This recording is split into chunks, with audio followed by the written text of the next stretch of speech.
Now, as a brief disclaimer, I do not recommend playing any of these games. You don't really want to find out if they work or not, right? I mean, if you do, that's on you. Just don't blame me if you get possessed by a demon or get dragged into a mirror realm to live out a tortured life. So today on Top 5 Scary Videos, I'm going to be counting down our list of the top 5 scary games you shouldn't play at 3 AM.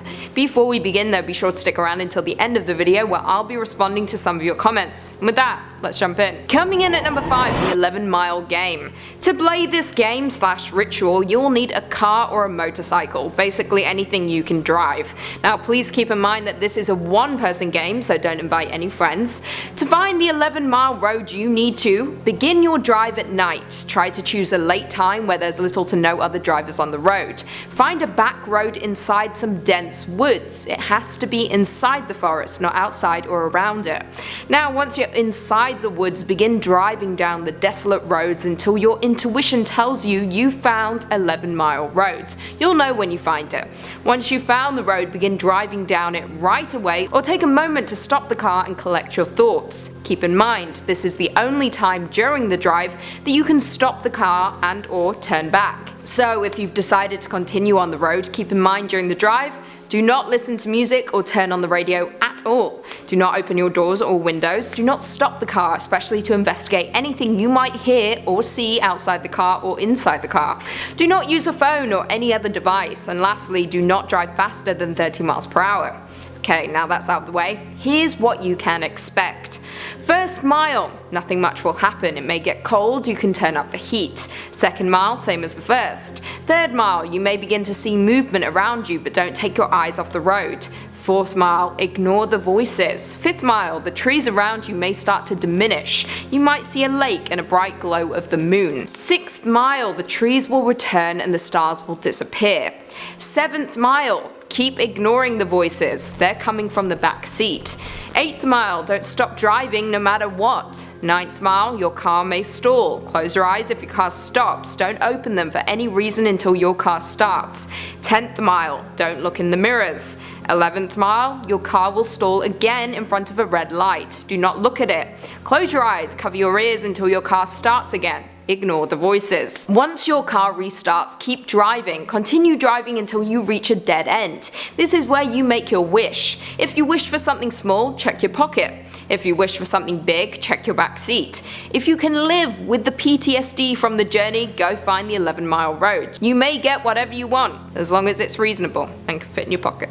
Coming in at number 4, Dry Bones. Now this game is similar to another number coming up on our list, except you're summoning a demon with this particular paranormal game. The summoning process for this one is simple. You begin by turning off all your lights, lighting a candle and going into your bathroom at 12:01 AM. You begin by staring at your reflection until you can feel a presence in the mirror. Once you know there's something other than yourself in the mirror, you're going to tell the demon, I quote, "I acknowledge your presence. I welcome you into my home for a game of hide and seek until 3 AM.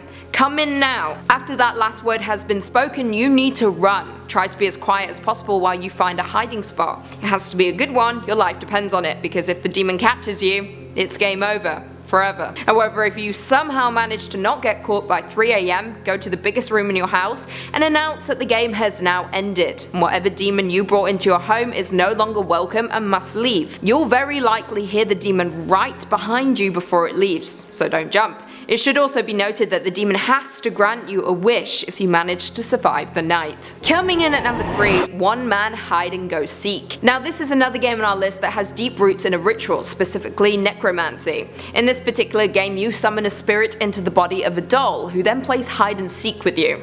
So how exactly do you summon this entity? To do this, you will need a doll, scissors, red thread and a needle, rice, hair and or nail clippings from yourself, salt water in a cup, and finally a bathroom. An important note before we begin, you must name the doll. The game will not work if the doll is not named. You also can't name the doll after yourself. Once you have everything ready, go into the bathroom and cut the doll open. Remove all the fluff and filling, then restuff it with rice and clippings. Sew the doll back up with the red thread, use any remaining thread to tie up the doll. Run a bath, put the doll on the sink counter and go to your hiding spot. Place the cup of salt water and the sharp object on the floor of your hiding spot. Once the clock hits 3 AM, tell the doll, your name is it. 3 times. Go into the bathroom, put the doll into the water-filled tub, then turn off all the lights in your house. After you've done that, go to your hiding spot, turn on your TV, close your eyes, count to 10. Then pick up the scissors and go back into the bathroom. The doll should still be there. Say to the doll, "I found you." Then say their name. After you say this, you have to stab the doll with the scissors, place the doll back onto the counter, and run back to your hiding spot. Once there, remain silent. If anything happens to your TV, that means the spirit is near. After hiding for a little while, take half of the salt water into your mouth, don't swallow, then go and search for the doll again. Once you find the doll, you have to pour the rest of the salt water onto it, spit the water in your mouth onto it, and tell it, "I win," 3 times. This ends the game. Once the game is over, dry the doll and burn it. But remember, if you get caught by the doll, you're dead. Coming in at number 2, the Midnight Game. Now this game has roots in an ancient pagan ritual that was used as a form of punishment for those who disobeyed the gods. The game itself is simple, but the summoning is complex, so stick with me. In order to summon the Midnight Man, here's what you need to do. First things first, you need a candle, matches, a pen and paper, a wooden front door, and salt. Now that you have everything, here's what you need to do. Everything should be set up and ready before 12 AM, and once the game has begun, do the following. Write your name on the paper with the pen. Prick yourself and put a drop of blood on the paper. Gather the rest of your supplies, place the paper with your name and blood in front of the wooden door. Turn off all the lights, electronics, everything. Light your candle. Once it has reached 11:59, set your lit candle next to the paper and begin knocking on your door 22 times, completing the 20-second knock as the clock strikes midnight. After the 20-second knock, open your door, blow out your candle, close your door, and immediately relight your candle. Begin moving all over the house. Don't ever stop moving. Continue this until 3:33 AM. While doing this, you must keep in mind a few things. Do not stay in one place for longer than a few seconds. Do not taunt the Midnight Man. If a candle goes out and you can't relight it within 15 seconds, stop what you are doing and draw a circle of salt around you. You will know the Midnight Man is near as you'll feel panic, dread, hear voices, see movement out of the corner of your eye, hear knocks and thuds throughout the house, etc. Ultimately, like the rest of our list, do not let him catch you. If you survive until 3:33 AM, congratulations, you won the game. Unless he catches you, then you're dead. And finally, coming in at number 1, Bloody Mary. For this creepy ritual, you will need a mirror, candles, preferably black, yellow, purple or white, matches or a lighter. To play Bloody Mary, you need to turn off all the lights in the house, with the ritual being best performed during the later hours, 12 AM to 3:03 AM. Then arrange all but one of your candles around your mirror, the last candle you're going to hold while doing the ritual. Light all the candles, including the one you are holding.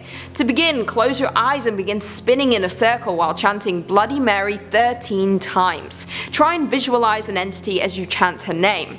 After the 13th chant, open your eyes and face the mirror. You will then see her form in the mirror or only catch a glimpse of a shadowy figure leaving your mirror before she attacks you. Those who have survived the encounter have described her as a rotting skeletal figure with nothing more than bloody bones, long sharp nails, rotting flesh, and clumps of matted bloody hair. For those who didn't survive, she dragged them into the mirror to live with her forever.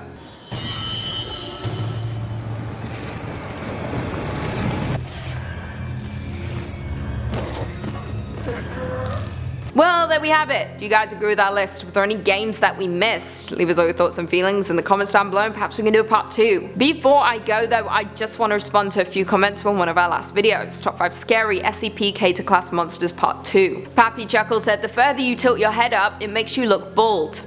Thank you, that's my intention. I love having no hair. Emil Guerra said, if Lucy was an SCP, I'll break her out all the time and take her out on a date. What if I don't want to go on that date? What if I like being locked up? Oops. Michael Pigeon said, Lucy is the Dark Queen we don't deserve, we are not worthy.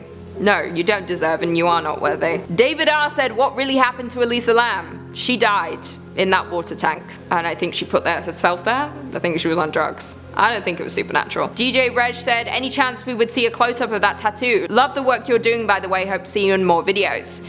I mean, you can see a close-up of my tattoo, but I'd have to take my top off and I can't pull my sleeve up enough, so if you want to look, just look on my Instagram, or I can take my clothes off. And on that note, if you haven't already, be sure to give this video a big thumbs up, subscribe and turn on notifications so you never miss another scary vid. And until next time, see you later.